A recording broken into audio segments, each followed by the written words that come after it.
Okay, so what I want to do now is picking up on the work we did in the last couple of videos to show you how to calculate the sample size needed for a z-test. So in the z-test case, we're looking at a sample to see if it belongs to a specific population with a known mean and a known standard deviation. The most important issues that we have, the population standard deviation. So I picked a random problem I found online. This is actually, it has something to do with crop yield, so it's not a public health question, but who cares, right? So we want to make sure that we have a research question is a research question. So let X denote the crop yield of corn measured in the number of bushels per acre. Okay, so that's what X is. Assume unrealistically, it says here, that X is normally distributed with unknown mean mu and standard deviation. Okay, the standard deviation equals 6. An agricultural researcher is working to increase the current average yield from 40 bushels per acre. Therefore, he is interested in testing at alpha 0.05 level the null hypothesis that mu is equal to 40. So in a sense, it's assumed that the population mean is equal to 40, even though it's unknown for sure what it is, against the alternative hypothesis that the mu is greater than 40. So this is a one-tailed test rather than a two-tailed. But actually, let's just for the sake of argument here, change this to a two-tailed test. So we're going to say not equal and E40. Okay, find the sample size that is necessary to achieve a power of 0.80. Remember, power is the ability to reject a false null hypothesis. And here's the alternative. This is hypothesis is mu is equal to 45, so it's 45 versus 40, right? So the difference here is 5 points. Ooh, very big. Okay, so let's go get to work here. Let's get to my drawing tool here. Okay, so we start from the last day. We had the formula for power. Okay, power is equal to 1 minus beta. This is kind of light, isn't it? Equals 1 minus beta, which is equal to negative z for 1 minus alpha divided by 2. This is your critical value here, plus for an alpha of 0.05, for instance. So this is our critical value because it's two-tailed here. And even if the question is one-tailed, we're going to do a two-tailed here. So we have mu of 0, so this is the population mean under the null hypothesis minus the population mean under the alternative hypothesis. We take the absolute value of that, we multiply times the square root of n and divide here by sigma. And this is actually the proportion to the left of z, so this is our cumulative probability up to z, so that's why we have the phi symbol here, right? Okay, so we need to find n, so we need to turn this into a formula that has n at one end, one side of the equal sign. So this, instead of being a proportion, we will turn it into a z value, so z1 minus beta is equal to, get rid of that phi here, equals negative c1 minus alpha divided by 2 plus, and let's turn this into a delta. Delta means a difference, so the difference between these two is delta. We don't need it to be negative, and it's just the difference here, so we have delta divided by sigma times the square root of n here. Okay, now we want to go ahead and we're not dealing with this square root here, so let's go ahead and square both sides of this, right? So we're going to square this with z1 minus beta squared equals negative z1 minus alpha divided by 2 squared plus sigma squared divided by, let's say sigma, right? Delta squared divided by sigma squared times n, because square root of n squared is n.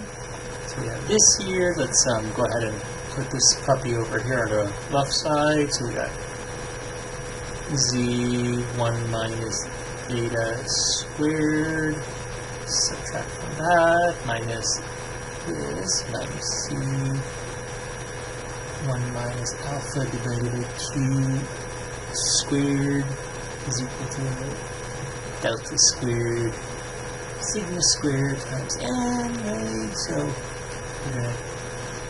we want to divide now by this coefficient of sorts here for n. So we're going to go ahead and do that. So let's make this equal to z, and we're going to put all this within the same parentheses because we're squaring everything, right? Minus, and the minus is a plus z1 minus alpha divided by 2 squared is equal to, times, and if we're going to divide by this, so it's going to flip over here, so it's going to be sigma squared is divided by delta squared. Delta is really the difference that we're interested in detecting, and we get n here. Okay, so now we have a formula for finding the sample size, and let's go ahead and do that. So let's go ahead and clear this baby L here. Okay, so we have, so what we have here is n is equal to, no, I'm sorry, I'm weird. So z1 minus beta is z1 minus alpha divided by 2 squared times sigma squared divided by delta squared. Okay, delta squared. Alright, so now what do we have from our information here? We have all this crop yield nonsense. We know that sigma is equal to 6, so that's our standard deviation. We have the population mean is equal to 40, and the alternative hypothesis mean is equal to 45. So we're going to see if this, what's the sample size necessary to detect a difference of 5 units. What is this? This is the number of bushels per acre, right? 5 bushels per acre. So, for instance, with our null hypothesis, we have basically that the standard is 40 bushels of corn per acre, and our alternative is that it's 45. So we want to know what sample size is needed to detect a 5 bushel difference per acre. Okay, so let's go back here, and we know the difference, we call this the difference we're detecting is 5. So we have here, and we said it, did we say our alpha was 0.05? Right, we said our alpha is 0.05. And what else we have? Yes, and our power is 0.8. So let's go back. We can fill in a lot of information. Actually, a lot of this comes in from your knowledge of the field. I mean, you decide upon what the difference we're detecting is, right? So if we're dealing with this standard normal distribution, right? Because z-scores are associated with a standard normal distribution. A z of 1 minus beta, well, so 1 minus beta is our power. So we need a z associated with a power of 80. If power is 80, 1 minus power is 1 minus 0.80, which is 0.20. So we need to find a z that's associated with a power of 0.80. So I'm going to go, I don't have my book with me here, so let me take a look at an online z table. Okay, so here we have an online z table. I found it. This is from, I don't know, this is University of Florida or something, ufl.edu. So we have a power of 0.8. So the power is the area to the left, basically, of the z value. Just think of it that way. But we're looking at it in relation to our critical value. But here we need a z that has, well, actually we're not looking for the power necessarily, but we're looking at the z that's associated with 0.80 in this case. Actually, z associated with 0.80. So we're going to look for 0.8 in the meat of our table here, and the value that comes close to, well, the entry that comes close to 0.80 is right, it's right here actually, right? That's only 0.0005 away from 0.80. The z value associated with that is 0.84. So we get 0.8 in the tenths and hundreds, we get 0.04. So we get 0.84. So 0.84. So now we're going to go back to our problem, enter 0.84 over here, right? 0.84. So the z associated with this value is 0.84. We're going to add to that the z associated with an alpha of 0.05 two-tailed. An alpha of 0.05 two-tailed is 1 minus 0.05 divided by 2, which is 1 minus 0.025, which is 0.975, and that value associated with that, so it's 0.975, you can go back, I'll show you how to do that. You go back here, you go to 0.975, and that's right here, it's going to be 1.96, right? But 1.9, here, 1.96, you go back to your problem here, and you put in 1.96 here, 1.96, I'm going to square this, and we're going to multiply it by sigma squared, so I can't remember what sigma was, and our sigma here was 6, right? 6, so we'll go back here and fill in the 6 here, so 6 squared, well that's easy, that's 36, right? 36 divided by delta squared. The delta, the difference we're detecting was 5 bushels, so 5 times 5 is 25, right? So this is what we have so far.